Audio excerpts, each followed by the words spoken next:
नमस्कार, मी Swapnil. Zoom on news मध्ये आपल्या सर्वांचं स्वागत. बुलेटिनच्या सुरुवातीला एक नजर हेडलाईन्सवर.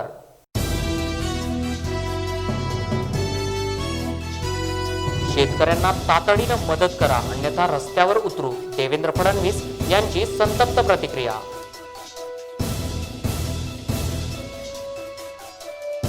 परतीच्या पावसामुळे भाज्यांचे भाव गगनाला.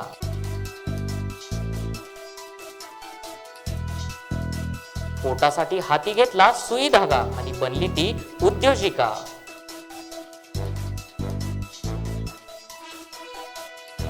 केंद्रावर टीका करणं म्हणजे सरकार राज्य चालवण्यास सक्षम नाहीत, प्रवीण दरेकर यांचं विधान.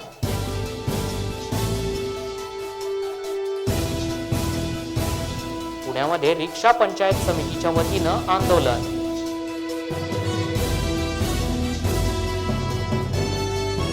मराठा आरक्षण धोक्यात, हरिभाऊ राठोड यांचं प्रतिपादन.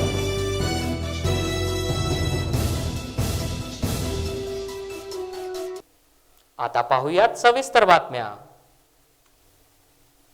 परतीच्या पावसानं शेतकरी कोलमडून गेलाय. शेतकऱ्यावर आलेल्या संकटात सरकारचं कोणतंही अस्तित्व दिसत नाहीये आणि शेतकऱ्यांना सरकार मदतही करत नाही, असं विधानसभेचे विरोधी पक्षनेते देवेंद्र फडणवीस यांनी म्हटलं आहे.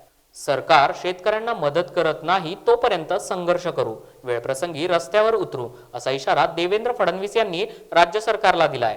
फडणवीस यांनी काल मंठा तालुक्यामधील कर्नावळ गावातील पावसामुळे झालेल्या नुकसानीची पाहणी करून शेतकऱ्यांशी चर्चा केली. त्यानंतर त्यांनी हा इशारा दिला आहे.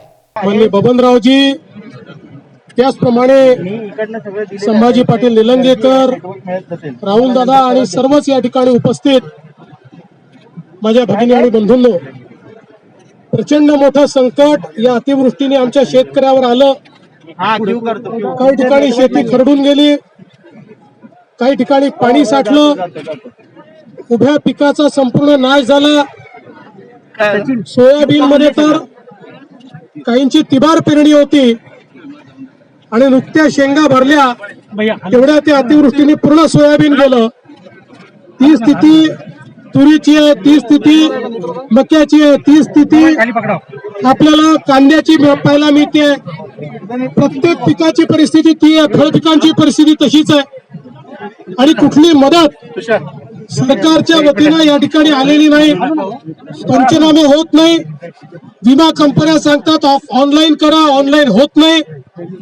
एक प्रकारे मोठं संकट शेतकऱ्यांवर आलाय आणि सरकारचं कुठले अस्तित्व या संकटात दिसत नाही. ठिकठिकाणी शेतकरी रडकुंडीला आलेला आहे, आक्रोशित आहे, पण त्याचा आक्रोश ऐकून घेण्याकरता देखील या सरकारमध्ये कोणी नाही. मागच्या काळात मुख्यमंत्री उद्धवजी मराठवाड्यात आले होते, 25,000 देऊ, 50,000 देऊ सांगितलं, काही दिलं नाही. आता तरी या शेतकऱ्याला त्यांनी मदत करावी अशा प्रकारची आमची अपेक्षा आहे. एवढंच सांगण्याकरता आलोय, जोपर्यंत राज्य सरकार मदत करत नाही तोपर्यंत भारतीय जनता पार्टी त्यांना शांत बसू देणार नाही. आम्ही रस्त्यावर उतरून संघर्ष करू, पण या शेतकऱ्याला पूर्णपणे मदत देण्याची या ठिकाणी वेळ या सरकारवर आम्ही आणल्याशिवाय राहणार नाही. आम्ही सगळे आपल्या पाठीशी आहोत, कोणी खचून जाण्याचं कारण नाही. एकमेकाला सांभाळलं पाहिजे, धीर दिला पाहिजे आणि सरकारकडनं तुमची मदत, तुमच्या हक्काची मदत ही तुमच्यापर्यंत आणण्याचं काम आम्ही सगळे मिळून करू, एवढंच या प्रसंगी सांगतो आणि माझं बोलणं संपवतो. व्यक्तिगत अहंकारामुळे भाजपची हानी झाली आहे. तसेच एकनाथ खडसे यांच्या राजीनाम्यापासून भाजपला खऱ्या अर्थानं उतरती कळा लागेल, अशी टीका धुळे शहराचे माजी आमदार तथा राष्ट्रवादीचे प्रदेश उपाध्यक्ष अनिल गोटे यांनी प्रसारमाध्यमांशी बोलताना केली आहे. भाजपचे ज्येष्ठ नेते एकनाथ खडसे यांनी भारतीय जनता पक्षाच्या सदस्यत्वाचा काल राजीनामा दिला. एकनाथ खडसे यांचा राष्ट्रवादीचे सर्वेसर्वा शरद पवार यांच्या उपस्थितीमध्ये शुक्रवारी मुंबईमध्ये राष्ट्रवादी काँग्रेस पक्षात जाहीर प्रवेश होणार आहे. तसेच एकनाथ खडसे यांच्या राजीनाम्यानंतर विविध पक्षांमध्ये भाजपवर प्रचंड टीका केली जाते आहे. एकनाथ खडसे यांच्या राजीनाम्याबाबत बोलताना धुळे शहराचे माजी आमदार तथा राष्ट्रवादीचे प्रदेश उपाध्यक्ष अनिल गोटे म्हणाले की एकनाथ खडसे यांनी गेली अनेक वर्ष जो त्रास सहन केला त्याला मी सलाम करतो. मात्र भाजपच्या व्यक्तिगत अहंकारामुळे पुढील काळामध्ये भारतीय जनता पक्षाला उतरती कळा लागेल. नाथाभाऊंनी फार वर्ष वाट पाहिली भारतीय जनता पक्षाचे नेते सुधरतील म्हणून, पण ते अंग्रेज के जमाने के जेलर आहे, हम नाही सुधरेंगे. काय नाथाभाऊंच्या सहनशीलतेला माझा सलाम आहे. काय माझ्यासारख्या माणसाने ते एका मिनिटात राजीनामा दिला, आमदारकीचा दिला, पक्षाचा दिला आणि सांगितलं घ्या घालून तुमच्याकडे राजीनामा. काय व्यक्तिगत अहंकार याच्यानी पक्ष आता अधोगतीला लागलेला आहे. मी संघामध्ये होतो, जनसंघात होतो, तर भाजपमध्ये होतो, पण असली अहंकारी वृत्ती आम्ही याच्या आधी कधी पाहिली नाही. आणि कार्यकर्त्यांच्याबद्दल बेफिकिरी. काय मी निश्चित सांगतो, महाराष्ट्रातल्या भारतीय जनता पक्षाला आजपासून काय उतरती कळा लागलेली आहे. आता त्यांचे 105 हा त्यांच्या आयुष्यातला शेवटचा आकडा आहे.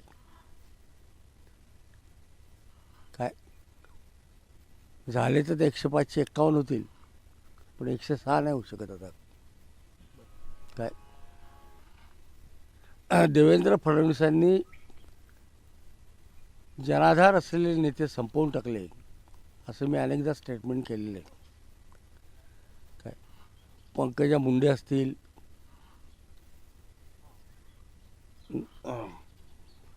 नाथाभाऊ असतील,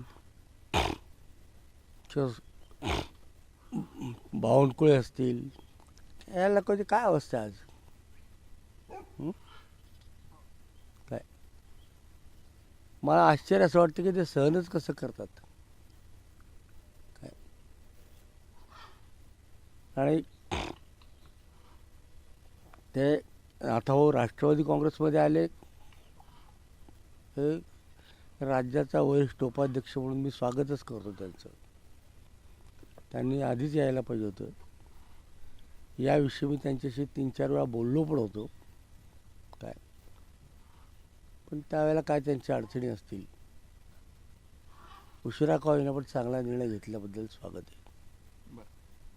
महाविकास आघाडी सरकारनं आपल्या भ्रष्टाचाराची चौकशी होऊ नये याकरिता देशातील सर्वात महत्त्वाची तपास संस्था मानली जाणारी CBI हिला महाराष्ट्र राज्यात सरकारच्या परवानगीशिवाय महाराष्ट्रात तपास करता येणार नाही असा अध्यादेश राज्य सरकारनं काढला आहे.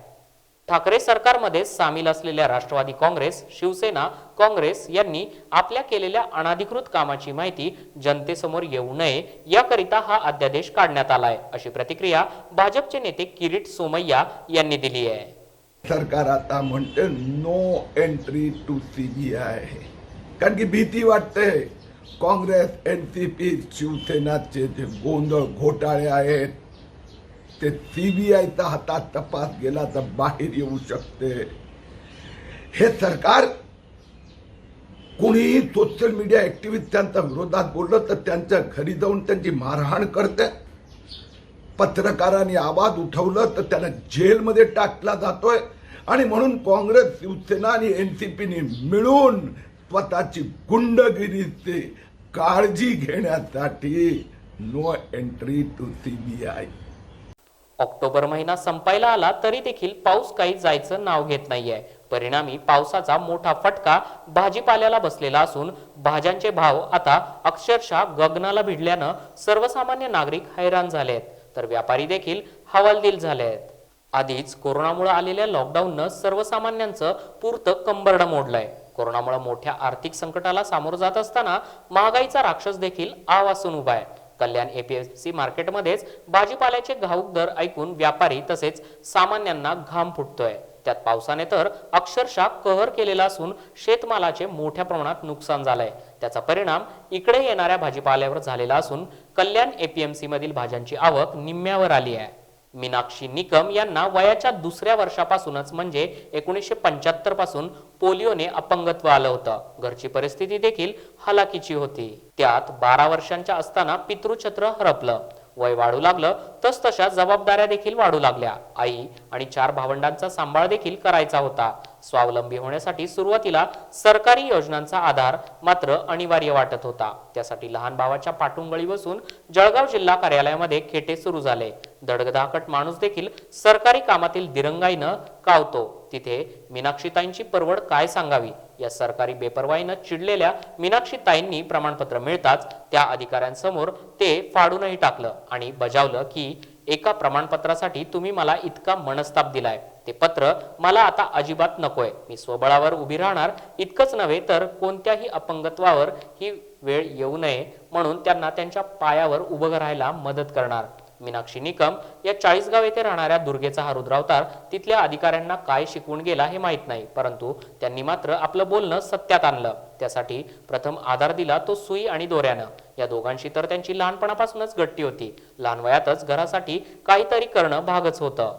ठाकरे या नावाचा सन्मान आणि आदर ठेवावा आणि शेतकऱ्यांना दिलेली आश्वासनं लवकर मुख्यमंत्री उद्धव ठाकरे यांनी पाळावीत. मुख्यमंत्री उद्धव ठाकरे यांच्या आश्वासनांना जनता विटलेली आहे. प्रत्येक वेळी केंद्रावर टीका करण्याचं बोलणं म्हणजे ते राज्य सरकार चालवण्यास सक्षम नाहीत असं होत आहे, अशी टीका विधान परिषदेचे विरोधी पक्षनेते प्रवीण दरेकर यांनी ठाकरे सरकारवर केली आहे. डाळिंब पिकाला मदत देण्याबाबतचे निकष बदलावेत. शेतकऱ्यांना सोसायटी, खासगी सावकारी कर्ज आहे, त्यामुळं 5 लाखापर्यंतचं कर्जमाफी करावी. आता दौरे नकोत, मदत लवकर द्या. तात्कालिक आणि दीर्घकालीन मदत द्यावी. निर्धारित वेळ ठरवून मदत द्यावी. तलावाचे निकृष्ट काम करणाऱ्या अधिकाऱ्यांवर कारवाई व्हावी, असे विधान परिषदेचे विरोधी पक्षनेते प्रवीण दरेकर म्हणाले. पाहिजे ती वाक्य माझ्याकडून घेणार नाही. खर्च अकार्यक्षम होता असा विषय येतोय कुठे आणि मी असं बोलतो. नव्याने मी सांगितलं, नवा आला आणि काम केलं तर प्रॉब्लेम काय. कोणाला जुन्याला जायला आवडलं. खडसे विधान परिषदेत होते. अहो एक पद असतं जेव्हा संपादक तुमचं एक वेळ एकच होऊ शकतो ना. 4-5 तुमचे पत्रकार नाही. मी उदाहरण सांगतो. अहो असली तरी सिस्टीम आहे ना ती. एक जर पद असेल तर एका पदावर एका वेळेला एकच व्यक्ती जाणार असेल आणि 5 सक्षम व्यक्ती असतील तर कशा काय करणार. बरं झालं. तुमच्यावरती आरोप ठेवले तर तुम्हाला मुंबई पोलिसांनी जबाबासाठी बोलवलेलं आहे का. आणि तुमच्यावरती आणि देवेंद्र फडणवीसांच्यावरती राज्य शासनानं टॅग आणि ह्या संदर्भात आरोप ठेवल्यानंतर तुम्ही अजित पवारांच्यावरती चौकशीचा निर्णय लावलाय. अशा प्रकारची मुंबई बँकेसंदर्भात कुठली चौकशी नाही. मुंबई बँकेची रेग्युलर तपासणी आहे जी होत असतात बँकांची रेग्युलर वार्षिक, ती सुद्धा आज या जिल्ह्यामध्ये आहे. आणि हा प्रश्न विचारला चांगला आहे, कारण सहकार्याची पंढरी चांगली आहे. मुंबई बँक ही राज्यातील एक उत्तम बँक आहे. जिल्हा मध्यवर्ती बँक ही अत्यंत उत्तम बँक आहे. 6 गोष्टींच्या संदर्भात तपासणी होती. ते 6 मुद्दे असे आहेत. एक 47 कोटीचा NPA होता, हा पहिला आक्षेप होता. तो 47 कोटीचा NPA दूर करून मुंबई बँक 30 सप्टेंबरला 2 कोटींनी नफ्यात आली. 30 सप्टेंबरच्या बॅलन्स शीटला पहिला प्रश्न निकाली निघाला. की दुसरा मुद्दा होता CRAR. त्या ठिकाणी 9% CRAR तो 9%च्या खाली होता. तो 9%च्या वर असणं अपेक्षित होतं. तो 9%च्या वर आलेला आहे. सगळ्यात महत्त्वाचं पोट दुखण्याचं कारण, जो आज नवीन सहकारी साखर कारखान्यांना थकामी राज्य सरकारने दिले, त्याला आक्षेप घेतला मुंबई जिल्हा बँकेच्या वतीनं आणि सरकारला नोटीस पाठवली की आमचे 250 कोटी थकामीचे आपण देणं आहात सरकार, आणि आमचे पैसे डिफॉल्ट गॅरंटी त्या ठिकाणी झाल्यानंतर आपण ज्यांचे थकामीचे पैसे डिफॉल्ट आहेत त्यांना देत नाही आणि तुम्ही नवीन आमदारांना, साखर कारखानदारांना सरकार टिकवण्यासाठी पैसे देत आहात. हे चुकीचं आहे. यामध्ये त्यांचा अहंकार दुखावला आणि मग या अहंकारात सरकारला चॅलेंज करतात. म्हणजे काय, त्यातला त्या तपासणीचं विषय त्या ठिकाणी होता आणि त्यामुळे डिफॉल्ट गॅरंटीचे आम्ही पैसे मागितले म्हणून त्या ठिकाणी तुम्हीच जास्त पैसे घेतले, जे आम्ही घेतले नाहीत. आजही शासनाकडून 116 कोटीची कमिटेड लायबिलिटी मान्य आहे. त्याच्यामुळे हाही निकाली त्यांचा मुद्दा निघाला. आणि शेवटचा आणि महत्त्वाचा मुद्दा, आम्ही सेल्फ डेव्हलपमेंटला गृहनिर्माण सहकारी संस्था पुनर्विकासासाठी जर पुढे आल्या तर त्या हाऊसिंग सोसायटीला आम्ही पैसे देतो जिल्हा बँक. त्यांचं म्हणणं की बिल्डरला पैसे देतो. जे आम्ही बिल्डरला पैसेच देत नाही. आम्ही सहकारी गृहनिर्माण संस्था जी रजिस्टर्ड असते, जी मुंबई बँकेची सभासद असते, जी आमच्या बायलॉजद्वारे सभासद संस्थेला कर्ज देणं आमचा अधिकार आहे, कर्तव्य आहे किंवा त्यांना देणं क्रमप्राप्त आहे, त्या संस्थांना कर्ज देतो. त्या माध्यमातून 4 गृहनिर्माण संस्था मुंबईत उभ्या राहिल्यात. गोरेगावला, चेंबूरला, बोरिवलीला. तुम्ही आता प्रश्नच एवढे विचारले. गोरेगावला अजित सोसायटी, बोरिवलीला जयाकुंज सुमाकुंज सोसायटी आणि चेंबूरला मला नाव नाही आठवत, चेंबूरला सहकार नगरला. या 4 गृहनिर्माण 4 झाल्यावर 2 जयाकुंज सुमाकुंज बोरिवली बोलवले. तुम्ही बघा फास्ट लक्षात नाही ठेवत. अजित सोसायटी गोरेगाव, जयाकुंज, सुमाकुंज आणि चेंबूरची आहे. या 4 गृहनिर्माण नाही थांबा, चला नको, पत्रकार आहेत, त्यांना विषय क्लिअर झाला पाहिजे. मुंबई बँक आज उत्तम असताना हे कसले चौकशी करणार आमची आणि यांची चौकशी ऐका जरा ना तुम्ही पूर्णच माझं होऊन देत नाही. तर त्याच्यामुळे 4 गृहनिर्माण संस्था यांना त्यांनी स्वतः डेव्हलप करून बिल्डर जर 400च्या ऐवजी 500 जागा बिल्डिंग पाडून देणार होतं, त्यांना 800च्या जागा मिळाल्यात. म्हणजे सर्वसामान्य माणसाला 400च्या ऐवजी 800चं घर मिळालं. हे पुण्याचं काम मुंबई जिल्हा बँकेच्या फंडिंगच्या माध्यमातून झालं. आणि तो माझ्यावर आरोप असेल तर मी गेल्या आठवड्यामध्ये CGM नाबार्डला भेटलो. त्यांनी सांगितलं तुमची उत्तम योजना आहे, आमच्याकडं मिसकम्युनिकेशन होतं. नाबार्डसुद्धा, नाबार्डचे चेअरमन सेंट्रल गव्हर्नमेंटला मान्यतेचा प्रस्ताव पाठवत आहे. त्याच्यामुळे इन्स्पेक्शनमधले त्यांचे सगळे मुद्दे निकाली काढलेले आहेत. अजिबात जबाबाला बोलवले नाही. पोलिसाचा संबंधच इथे नाही. इथे पोलीस येतं कुठे?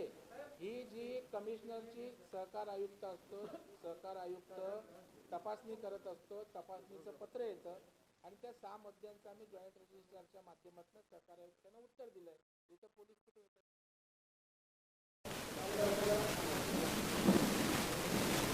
सांगली जिल्ह्यामध्ये साधारणतः दिगंची, ढोळेमला, त्यानंतर पुसावळीमळा, त्यानंतर विठ्ठलापूर माननदी काठावरील जी शेती वाहून गेली ते ठिकाण असेल, आटपाडी, माडगुळे, तळवडे, मिटकी, पाजर, बनपुरी अशा अनेक गावांमध्ये अगदी अंजर्डे, बिसूर असं करत आज या ठिकाणी आपल्यासमोर आलेलं आणि अत्यंत भीषण असं चित्र या ठिकाणी शेतकऱ्यांच्या बाबतीत निर्माण झाले. पूर्ण शेती उद्ध्वस्त झालेली आहे आणि विशेष म्हणजे पूर्ण शेती उद्ध्वस्त झाल्यामुळे पीक उद्ध्वस्त झाल्यानं या शेतकऱ्यांना आता खाण्याची भ्रांत आहे. कारण मुळात त्या शेतीसाठी घेतलेलं कर्ज एका बाजूला, त्याचे हप्ते एका बाजूला आणि आता शेतीमध्ये खर्च केल्यानं आता उत्पन्नाचं स्रोत संपलेलं आहे आणि अशा एका विचित्र अवस्थेत येऊन शेतकरी आज उभा आहे. आणि म्हणून खरं म्हणजे अशा परिस्थितीमध्ये सरकार म्हणून ज्या संवेदनशीलतेनं तात्काळ मदत करण्याची आवश्यकता होती ती अद्याप त्या ठिकाणी झाल्याचं दिसत नाही. ॲव्हरेज मी सगळ्या तहसीलदारांना विचारत होतो, तालुका कृषी अधिकारी होते, साधारण 10 ते 12% फक्त पंचनामे आता या ठिकाणी झालेले आहेत. आणि अशा गतीनं जर काम झालं तर या ठिकाणी मला वाटतं शेतकऱ्यांना दिलासा मिळू शकणार नाही. आणि म्हणून या सरकारकडे मागणी करण्यासाठी, शेतकऱ्यांच्या व्यथा समजून घेण्यासाठी आज या ठिकाणी एका बाजूनं विधानसभेचे विरोधी पक्षनेते देवेंद्रजी फडणवीस साहेब मराठवाड्याचा दौरा करत आहेत आणि मी सोलापूर करत आज सांगलीचा या अतिवृष्टीग्रस्त शेती पाहण्याचा दौरा त्या ठिकाणी केला. आज यामध्ये काही प्रमुख मागण्या या दौऱ्याच्या निमित्तानं आज सरकारकडे मी केलेल्या आहेत, आपल्या माध्यमातून या ठिकाणी करतो. जिल्हा स्तरावरचे जे विषय असतील ते कलेक्टरला आता जाऊन आम्ही भेटणार आहोत. फक्त आपल्याला लेट होऊ नये म्हणून आम्ही कलेक्टरचं नंतर केलं आणि आपल्याला भेटण्यासाठी या ठिकाणी आलो. आता एक म्हणजे डाळिंबाच्या बाबतीत निकष असे आहेत की सलग 5 दिवस सतत 25 मिलीमीटरच्या वर जर पाऊस पडला तर त्याला नुकसानीचा अंतर्भाव त्यामध्ये आहे, भरपाईचा. तर ही प्रामुख्यानं मागणी करायला लागेल की एका दिवशी 150, 200 मिलीमीटर पाऊस पडल्यानंतर जर शेती उद्ध्वस्त झाली असेल तर तो निकष लागू होत नाही. त्याच्यामुळे ती मागणी आमची पहिली या ठिकाणी सरकारकडे राहील. त्याचप्रमाणे आज शेतकरी अक्षरशः उद्ध्वस्त झाला आहे. सोसायटीचं कर्ज काही ठिकाणी आहे, काही खाजगी सावकारांची कर्ज आहेत, काही बँकांची कर्ज आहेत आणि आज पूर्ण पीक नष्ट झाल्यामुळे दुसरं उत्पन्नाचं साधन नसल्यामुळे या अशा शेतकऱ्याला 5 लाखापर्यंत त्या ठिकाणी कर्जमाफी त्या ठिकाणी करा किंवा रिस्ट्रक्चर त्याचं कर्ज त्या ठिकाणी करावा. कारण तो परतफेड आता करणार नाही, याकडे पैसेच नाहीत, तर परतफेड करणार कशी? आणि परतफेड केलं नाही की ते अकाउंट थकीतमध्ये जाणार आणि पुन्हा त्याला कर्ज घ्यायचं असेल शेतीसाठी तर त्या ठिकाणी त्याला कोण कर्ज देणार नाही. अशा एका अवस्थेची स्थिती आहे ही आज त्या ठिकाणी स्पॉटवर गेल्यामुळे त्या ठिकाणी कळली. ही एक आमची प्रामुख्याने या ठिकाणी मागणी असेल. सरकारनं या ठिकाणी आज एवढे दिवस होऊन गेले तरी पंचनामे होत आहेत का? टाईम बाउंड पंचनामे करा, परंतु आज तशा प्रकारची कुठली गोष्ट दिसत नाही. ज्या वेळेला देवेंद्र फडणवीस साहेबांचं सरकार होतं आपण सगळ्यांना कल्पना असेल की त्यांनी एक स्वतंत्र GR काढून सरसकट त्या ठिकाणी मदत केली. तात्कालिक आपण त्यांना पैशाची व्यवस्था केली, थेट जनावरांसाठी पैसे दिले, गोठ्यासाठी पैसे दिले. आपण इतकंच काय तर घरं जी पडली होती ते शिफ्ट झाले होते, भाड्याचे पैसे दिले. एक आणि अतिशय चांगला दिलासा देणारा GR त्या ठिकाणी निघाला होता. आज प्रामुख्याने शेतकऱ्याला तात्काळ मदतीची आवश्यकता आहे. तुमचे पंचनामे, तुमचे आढावा, तुमचे आश्वासनं, तुमचे सल्ले हे शेतकऱ्याला नको. मी तर मागणी केली दौरे पण करू नका, कारण तुम्ही दौरे करताय, लोक तुम्हाला काय बोलतायत, कशी परत पाठवतायत हे या ठिकाणी वडेट्टीवारांना लोकांनी थांबवलं, संताप व्यक्त केला. उद्धवजींना अक्कलकोटला शेतकरी काय बोलले आपण त्या ठिकाणी पाहिलं. त्याच्यामुळे लोकांना आता मदत पाहिजे, दौरे नको. तर ती तात्काळ 1-2-3 दिवसामध्ये, कारण आजच मी ऐकलं उद्धवजी कुठेतरी उस्मानाबादची कुठे सांगितलं की 2 दिवसात आम्ही मदत करणार आहोत आणि मला अपेक्षा आहे या 2 दिवसामध्ये ती मदत केली जावी. 2 प्रकारे मदत व्हावी. एक आज तात्कालिक मदत शेतकऱ्याला आवश्यक आहे. आज त्याचं घर, त्याचं कुटुंब चालवणं अवघड आहे, त्याला एक 10-15 हजार रुपये तात्कालिक मदत त्याला द्यावी. आणि एक दीर्घकालीन उपाययोजना कराव्या लागतील, कारण आज शेती खरवडली गेलेली आहे, पीक नष्ट झालेलं आहे. त्यामुळे शेतीला जर आज सेटल करायचं असेल, लेवल करायचं असेल, मशागत करायची असेल तर त्यासाठी त्याच्याकडे पैसे नाही आहेत. आणि बरे GR काय सांगतो, त्यांना 36,000 वगैरे रुपये भराव वगैरे करायला मिळतात. 4-5 लाख रुपयाचं आज ते शेत नीट करायला लागणार आहे. आणि त्याच्यामुळं त्याही GRमध्ये बदल करून शेतीची त्या ठिकाणी प्रमाण पाहता उद्ध्वस्त झालेलं किंवा आवश्यकता पाहून तशा पद्धतीची भरीव मदतसुद्धा करणारा GR त्या ठिकाणी काढण्याची आवश्यकता आहे. आज अनेक ठिकाणी रस्ते, पूल हे त्या ठिकाणी उद्ध्वस्त झाले. काही ठिकाणची कनेक्टिव्हिटी तुटलेली आहे. मी 2-3 गावांमध्ये गेलो, त्या गावांमध्ये सुद्धा पुलावरनं पाणी जाते. ह्या पुलांची उंची वाढवण्याची आवश्यकता आहे. जे ZPचे रस्त्याचे रस्ते दुरुस्त करण्याची आवश्यकता आहे. आणि आज संकट काळामध्ये हा एक टाईम बाउंड प्रोग्राम करायला हवा, कारण आता जर केलं नाही तर त्या ठिकाणचे पूर्णपणे जनजीवन विस्कळीत होईल.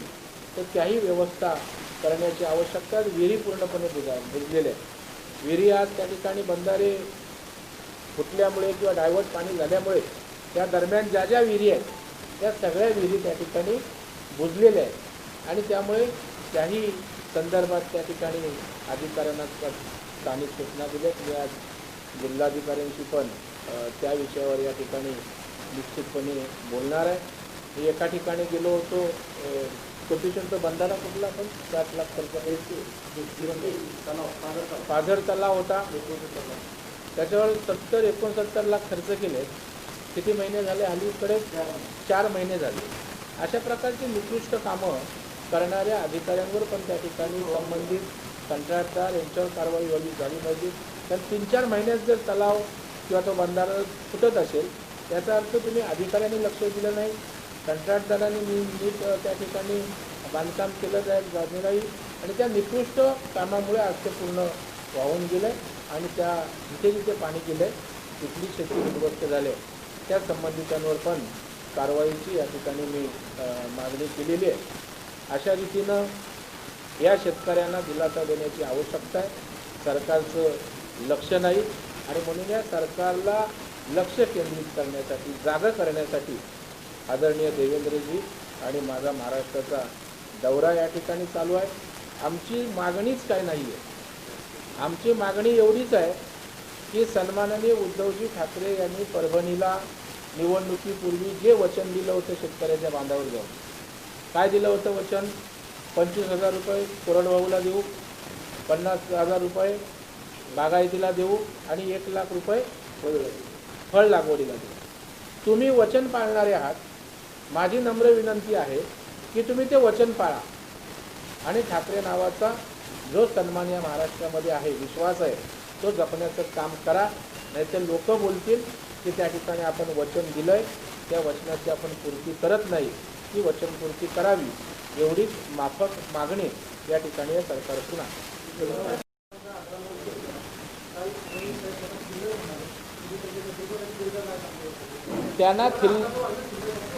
त्यांना थिल्लर म्हणाले नाहीत. त्यांचं जी कृती आहे ती थिल्लरपणाची असते.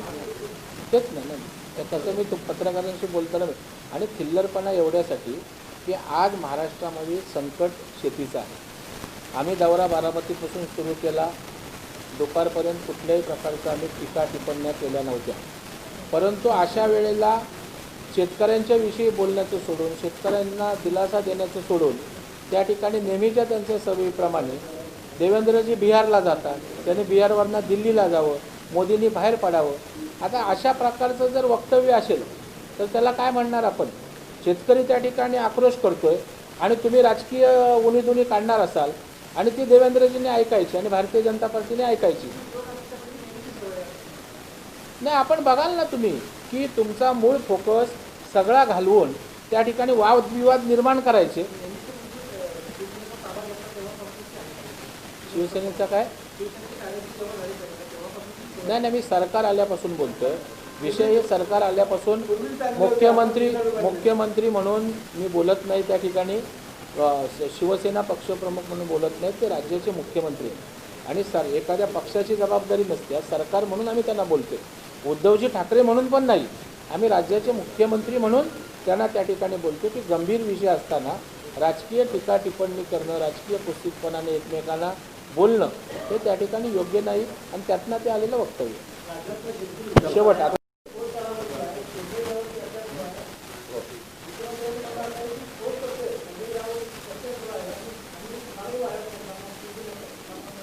त्यांच्या सल्ल्याला आता शेतकरी विटलेले आहेत. आता तुम्ही त्या ठिकाणी वाऱ्यावर सोडणार नाही. पंचनामे सुरू आहेत, आढावा घेतोय, आम्ही ठोस उपाययोजना करू. आता ही वाक्य किती दिवस ऐकताय तुम्ही? कधी अतिवृष्टी आली? ठोसचा अर्थ काय? इमिजिएट.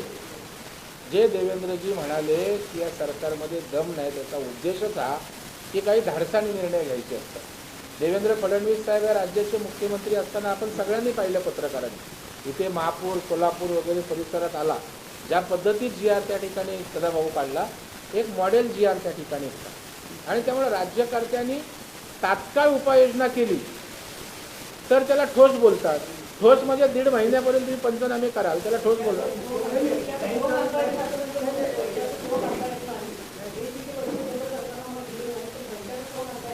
आपण राज्य ताब्यात घेताना आपल्याला पैशाचं सोंग आणता येत नाही हे माहीत नव्हतं का? आणि राज्यकर्त्यांनी अशा प्रकारचं बोलणं म्हणजे ते त्या ठिकाणी राज्य चालवण्यास समर्थ नाहीत असं समजायचं का? बरं, केंद्राच्या बाबतीत तुम्ही उत्सुक केंद्राकडे बोट दाखवण्याची यांची एक पद्धत आहे. मी सगळीकडे सांगितलं, तुम्ही अभ्यास करा. मूळ विषयापासून लक्ष विचलित करण्यासाठी हे वाद निर्माण करतात, संघर्ष उभा करतात. कधी केंद्र व्हर्सेस महाराष्ट्र, कधी Bihar police versus Mumbai police, कधी राज्यपाल व्हर्सेस मुख्यमंत्री, कधी कंगनाचा विषय पुढे येईल. म्हणजे मूळ कोविड आहे, कोकणात निसर्ग वादळ झालं, अतिवृष्टीने आज पूर्ण महाराष्ट्र त्या ठिकाणी उद्ध्वस्त होतो, शेती उद्ध्वस्त होते. यावरचं लक्ष दुसरीकडे नेलं, वाद निर्माण केला, संघर्ष केला की मीडियात पण तेच दाखवतात आणि मग आपलं अपयश त्या ठिकाणी झाकण्याचा हा केविलवाना प्रयत्न आहे, याच्या पलीकडे काही नाही. दुसरं, आपण केंद्राचं सांगितलं, पंतप्रधान नरेंद्र मोदी साहेबांनी स्वतः फोन करून सांगितलं की राज्य सरकारच्या मागे या ठिकाणी केंद्र सरकार आहे. एकीकडं मदत मागायची आणि दुसरीकडे केंद्रावर टीका करायची. परत काय सांगली, गरज लागली तर मागू. म्हणजे अजून प्रस्ताव पण केंद्राला पाठवला नाही, म्हणजे मागायचं पण नाही आपण.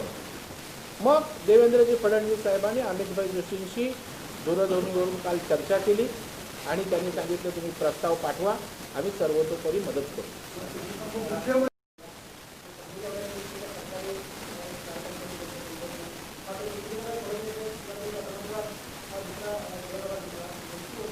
नाही, हा फरक आपल्या नजरेत दिसतोय ना. खरं म्हणजे दौरा करण्याचा उद्देशच हा असतो की शेतकऱ्यांच्या मध्ये जाऊन त्यांची सुखदुःख त्या ठिकाणी बघायची असतं. आज जेव्हा देवेंद्रजी आम्ही दौरा केला, आम्ही बांधावर गेलो, चिखलात गेलो, शेतात गेलो, आम्ही जरा अंगाला चिखल लागू नये आणि आम्ही तर कडक कपड्यांमध्ये त्या ठिकाणी गेलो तर शेतकऱ्याला आपल्यातला किंवा वाटणार. मी आता त्या ठिकाणी पुलावर स्टेज आणि स्टेजवर ग्रीन कार्पेट, मला वाटतं हे आपल्या भावनांशी खेळण्यासारखं आहे आणि शेतकऱ्यांची चेष्टा या ठिकाणी आहे. म्हणजे त्या ठिकाणी म्हणून मी म्हणालो की दौरे एक वेळ नका करू. दौरे येऊन 2-3 तासामध्ये 1-2 ठिकाणी 5 मिनिटं जर तुम्ही येऊन जाणार असाल तर त्यापेक्षा आपण मंत्रालयात बसा. मंत्रालयात नसेल तर अगदी मातोश्रीत बसा, काही हरकत नाही आमची, परंतु निर्णय होऊ द्या. म्हणून मी बोललो, आता मंत्रालयात पण जायची अडचण असेल तर मातोश्रीत बसून निर्णय घ्या, फक्त निर्णय घ्या, एवढी आम्हाला त्यांचा हात जोडून विनंती. त्यांना शेतीतले काही कळत नाही आहे, ते सहकार्य मुख्यमंत्री आहेत असा तुमचा आरोप आहे का? ना मी आरोप करण्यापेक्षा शेतीतलं त्यांना काही कळत नाही. ना मी असं बोललो नाही. मी शेतीतलं कळत नाही आणि कळलं नाही तरी चालेल. शेतीतलं कळलं नाही म्हणजे मदत करता येत नाही का?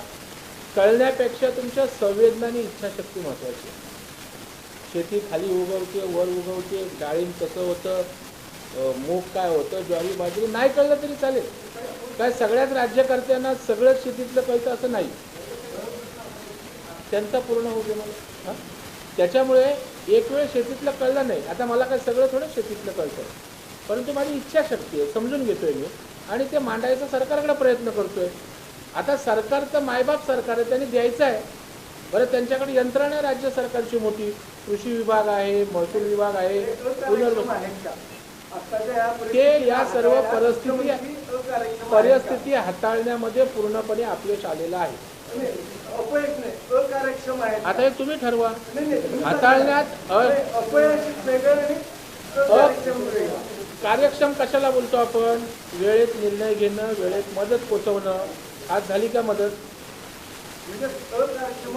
आता मी सांगितलं ना तुम्हाला, अरे जर कार्यक्षम त्या ठिकाणी कार्यक्षमता दिसली असती तर तात्काळ मदत झाली असती, उपाययोजना झाली असती. मग कार्यक्षमतेने काम झालेलं दिसत नाही आणि निश्चितपणे सरकार का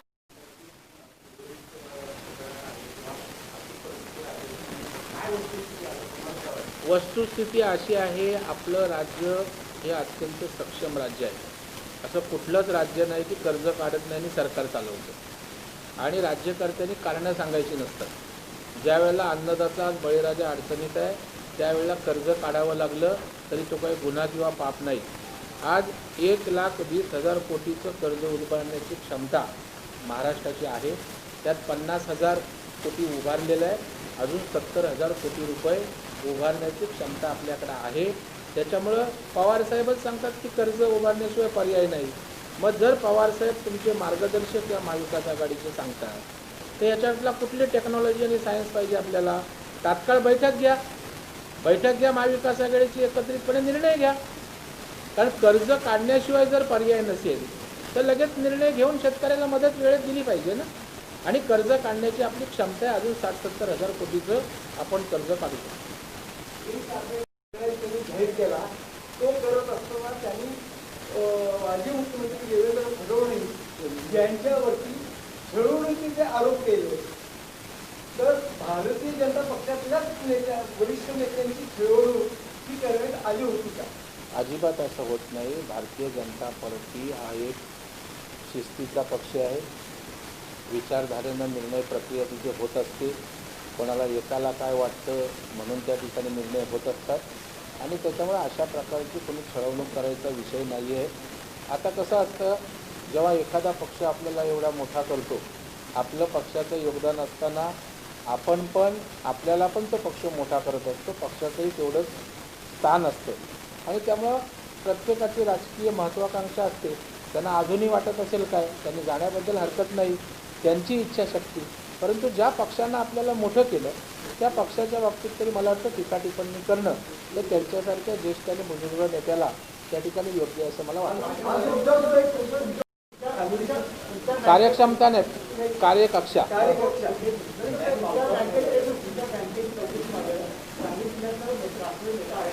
आता मी बोललो ना, एक पुढारी मोठा आहे जो त्या ठिकाणी निशिकांत भोसले यांना कर्ज देऊ नये अशा पाटील, परंतु त्या ठिकाणी एक संस्था चालवतात आणि त्या भावनेतनं भोसले पाटील त्या ठिकाणी दिलं आहे.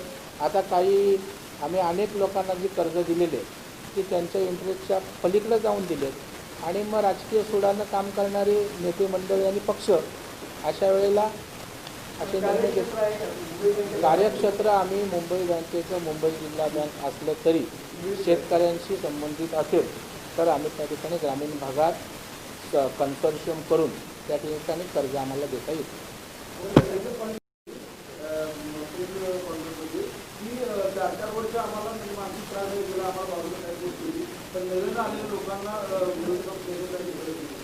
नव्यानं आलेला माणूस जर काम करणार असेल, आज तुम्ही मला सांगा, मी मराठवाड्यामध्ये शेतकऱ्यांसाठी 8 दिवसाचा दौरा करतो. आज मी पश्चिम महाराष्ट्रात करतो, कोकणात मी अजून 4-5 दिवस जाणार आहे. त्याच्यात नवाने जोडणं काय आलं? नवा जर फ्रेश माणूस आला, उद्या पत्रकारितेत तुमच्या एका तरुण पोरगा आला आणि त्यात क्वालिटी गुणवत्ता असेल तर काय आपण असं म्हणणार का? बरं, नवा येऊन पक्षाचं नुकसान होतं आहे, जनतेशी त्या ठिकाणी जनतेसाठी काम करत नाही, तर मला वाटतं नवा जुना असं काही नसतं आहे. काम करणारा व्यक्ती असावा आणि नवा असेल आणि जर पक्षाला ताकद आणि समाजासाठी काम करत असेल तर अशा प्रकारच्या ह्याच्यातनं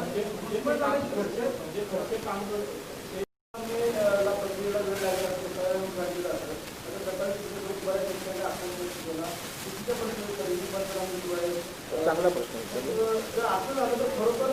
नाही, तुम्ही चांगला प्रश्न विचारला. कारण ह्या शेताच्या बांधावर गेल्यावरच या गोष्टी कळतात. कशासाठी जायचं असतं शेतामध्ये? आज त्या ठिकाणी शेतकऱ्यांनी त्याचं पीक गेलं, समजा उद्या काढणी करून त्यांनी ते पीक तिथून बाजूला केलं आणि त्यानंतर पंचनामे झाले तर चांगलं तुमच्या शेतात काहीच नाही आहे. मग मी तहसीलदारांना त्या ठिकाणी सूचना केल्या, विनंती केले की त्यांचा फोटो आपण ग्राह्य धरा आणि तशा प्रकारचा फोटो ग्राह्य धरण्याचं त्यांनी त्या ठिकाणी मान्य केलं आहे. हे बऱ्याच ठिकाणी जिथे जिथे आहे आणि मी कलेक्टरला पण तशा प्रकारच्या सूचना आणि विनंती करणार.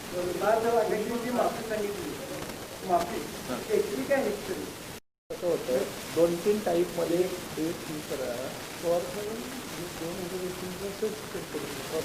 सरसकट आमची मागणीच आहे. सरसकट पंचनामे हा सांगतो ना तुम्हाला मी. आता कसं आहे, कोणाची 1 हेक्टरची शेती आहे, कोणाची 2 हेक्टर आहे, कोणाची 5 हेक्टर आहे. आता 5 हेक्टर शेतीवाला असतो, त्याने त्या शेतीत 20-25 लाख रुपये खर्च केलेले असते, तर त्याचं मोठ्या प्रमाणावर नुकसान आहे. मग जेव्हा आपण 1-2 लाखापर्यंत कर्जमाफी करतो म्हणजे ह्यांना काय, त्यांचं शेत उद्ध्वस्त झालं की माणसं नाहीत का? 2 हेक्टरच्या वरची माणसं नाहीत का? तर माझं म्हणणं आहे, सरसकट ज्यांचं नुकसान झालं आहे त्यांच्या पिकाचा अंदाज घेऊन कमीत कमी 5 लाखापर्यंत तरी कमीत कमी 5 लाखापर्यंत आपण त्या नुकसानीचं स्वरूप बघून त्या ठिकाणी मदत करायची. निशिकांत जोशी आम्हाला एज्युकेशनला पण कर्ज त्या ठिकाणी देता येतं. ग्रामीण भागामध्ये साखर कारखान्याने आम्ही कर्ज त्या ठिकाणी देतो, कारण शेवटी शेतकऱ्यांसाठी ते कारखाने असतात आणि त्यामुळे ॲग्रोबेस जर असेल तर ग्रामीण भागात देतो. शिक्षण संस्था असतील तर आम्ही साताऱ्याला दिलेला आहे ग्रामीण भागामध्ये, कारण मुंबई बँकेकडं डिपॉझिट मोठ्या प्रमाणावर आहे. शेवटी डिप्लॉयमेंट ऑफ फंड डिपॉझिटरचे पैसे देतात, त्याच्यामुळं कर्जही गेली पाहिजेत आणि त्याच्यामुळे अशा प्रकारची चांगली कर्ज असतील तर ती त्या ठिकाणी देतो. मला आकडा नाही बोल नाही, तपासणीचं उत्तर दिलेलं आहे, कॉम्प्लाइट केलेलं आहे रिप्लाय त्यांचं. आणि सगळ्यात महत्त्वाचं, आमचे निशिकांत भोसले आले. इथले इस्लामपूरचे निशिकांत भोसले यांच्या कारखान्यांना, यांच्या मेडिकल कॉलेजला मुंबई जिल्हा बँकेने पैसे दिले आणि काही राजकीय पुढारी नेते त्यांचे विरोधक मुंबई बँकेने कशाला पैसे दिले, हा पण या चौकशी मागे हात आहे. केंद्राचे गृहमंत्री अमितभाई शाह यांची निवडणुकीचं आज बोलणं झालं, फोनवरून चर्चा झाली. त्या ठिकाणी त्यांनी सांगितलं की प्रस्ताव पाठवा, त्या ठिकाणी निश्चितपणे महाराष्ट्राला मदत करू आणि त्याच्यामुळे केंद्राकडून महाराष्ट्राला. पुण्यामध्ये रिक्षा पंचायत समितीच्या वतीनं काल पुण्यातल्या राष्ट्रवादी काँग्रेस कार्यालयासमोर आंदोलन करण्यात आलं. रिक्षा चालकांसाठी स्वतंत्र महामंडळ उभारावं म्हणून हा मोर्चा काढण्यात आला होता.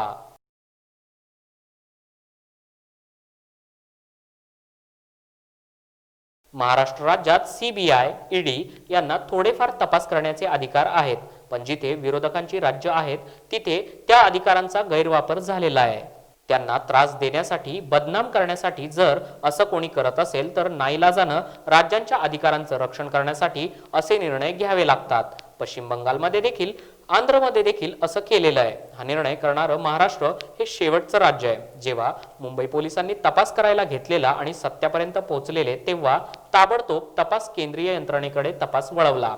कुठेतरी वेगळ्या राज्यात गुन्हा दाखल करून तपास हातामध्ये घेतला आणि मग महाराष्ट्रात आले. हे किती काळ चालणार? शेवटी महाराष्ट्राच्या अस्मितेचा प्रश्न आहे. राज्याचं मंत्रिमंडळ आहे, मुख्यमंत्री, गृहमंत्री आहेत. आतापर्यंत महाराष्ट्रातील कोणत्याही प्रकरणात थेट चौकशी करण्याचे अधिकार सीबीआयला होते, पण आता सीबीआयला परवानगी घ्यावी लागणार आहे. विरोधी पक्षनेते प्रवीण दरेकर काल सातारा दौऱ्यावर आलेले असून एकनाथ खडसे यांच्या राष्ट्रवादी प्रवेशावर बोलताना म्हणाले की चांगला कारभार कर, नांदा सौख्य बरे. याबाबत देवेंद्र फडणवीस यांच्याबाबत आकस आणि पोटशूळ आहे. ज्यांनी राज्याचं 5 वर्ष या राज्याचं नेतृत्व सक्षमपणे केलं आणि काही लोकांना पचनी पडलं नाही, त्यांच्यावर कोणतेही आरोप करता येत नाहीत. यासाठी त्यांची छबी बदनाम करण्यासाठी त्या ठिकाणी खडसेंचा गेम करून राष्ट्रवादीमध्ये घेतल्याचा आरोप प्रवीण दरेकर यांनी साताऱ्यामध्ये केलेला आहे. केंद्र सरकारच्या गुप्तचर यंत्रणांना तपासासाठी आता यापुढे राज्य सरकारची परवानगी घ्यावी लागणार. या विषयावर बोलताना दरेकर म्हणाले की राज्य सरकार आणि केंद्र सरकार संघर्ष उभा करणे या लोकशाहीमध्ये योग्य नाहीये, नाहीतर वेगळा संघर्ष त्या ठिकाणी उभा राहील. अशा पद्धतीचा निर्णय योग्य नसल्याचं दरेकर म्हणाले. कल्याण डोंबिवली महापालिकेनं शून्य कचरा मोहीम प्रभावीपणे राबवण्यासाठी कचरा वर्गीकरण, उघड्यावर कचरा न टाकणे तसेच प्लास्टिकचा वापर टाळणे या 3ही गोष्टींना प्राधान्य दिलंय. कचरा प्रश्न पूर्णपणे सुटण्यासाठी या गोष्टी नागरिकांच्या जीवनशैलीचा भाग बनणं आवश्यक आहे. कचरा हा मानसिक आजार असून कचरा प्रश्न सुटण्यासाठी मानसिकतेमध्ये बदल होणं गरजेचं आहे.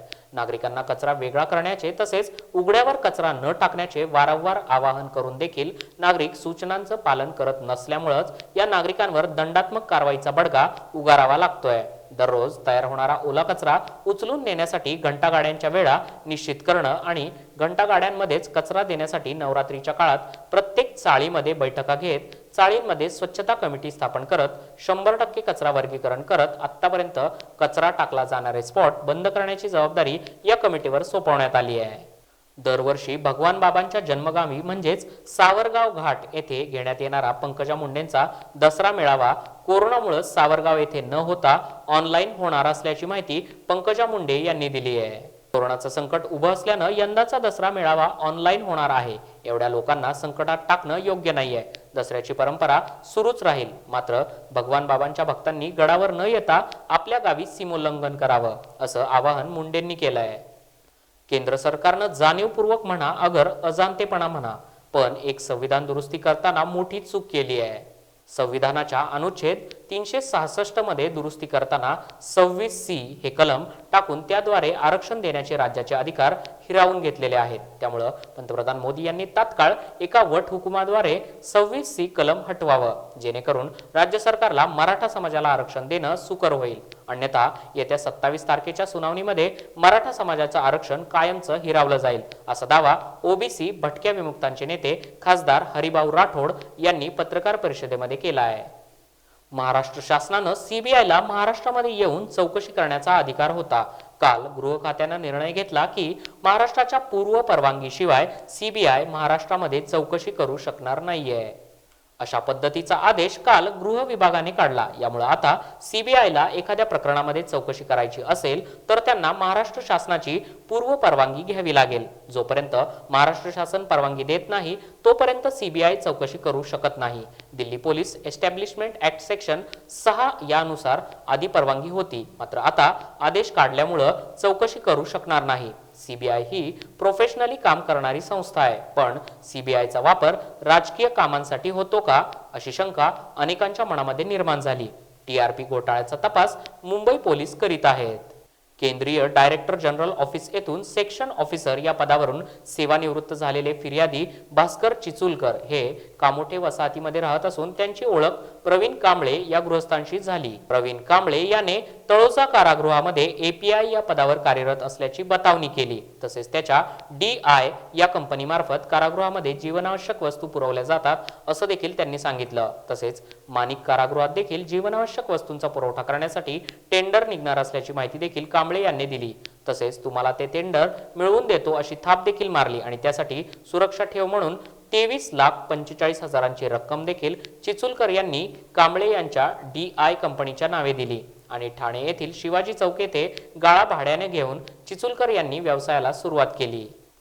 लॉकडाऊनच्या अगोदर पर्यावरणपूरक अशा चपला बनवण्याचा वसा हाती घेतलेल्या पुण्यातील कोथरूडमधील पूजा आपटे बदामीकर यांना पंतप्रधान नरेंद्र मोदी यांनी सुरू केलेल्या आत्मनिर्भर मोहिमेनं त्यांच्या पंखामध्ये बळ दिलेलं असून त्या पुन्हा एकदा या नवीन स्टार्टअपच्या माध्यमातून समोर येत आहेत। 2018 मध्ये पूजा यांनी वापरलेल्या टायर पासून पर्यावरणाची होणारी हानी हा कायम दुर्लक्षित असा प्रश्न राहिलेला आहे। त्यामुळे असे टायर भंगारामध्ये टाकून दिले जातात अथवा जाळले जातात, त्यामुळे हवा दूषित होऊन त्याचा परिणाम मानवाच्या शरीरावर होतो। त्यामुळे असे टायर वापरून महिलांकरता पर्यावरणपूरक चांगल्या मजबूत चपला बनवण्याची कल्पना पूजा यांना सुचली। त्यानुसार त्यांनी पावले टाकायला सुरुवातही केली।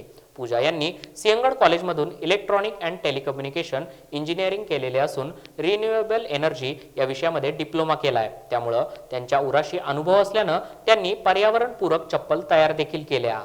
बुलेटिनच्या शेवटी पुन्हा एकदा एक नजर हेडलाईन्सवर।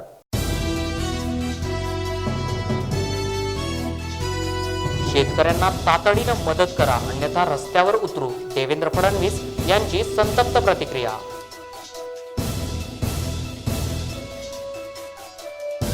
परतीच्या पावसामुळे भाज्यांचे भाव गगनाला।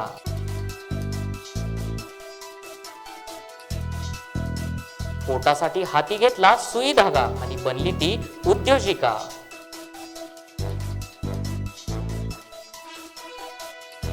केंद्रावर टीका करणं म्हणजे सरकार राज्य चालवण्यास सक्षम नाहीत, प्रवीण दरेकर यांचं विधान।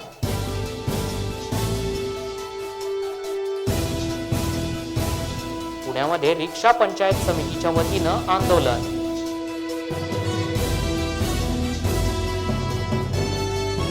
मराठा आरक्षण धोक्यात, हरिभाऊ राठोड यांचं प्रतिपादन।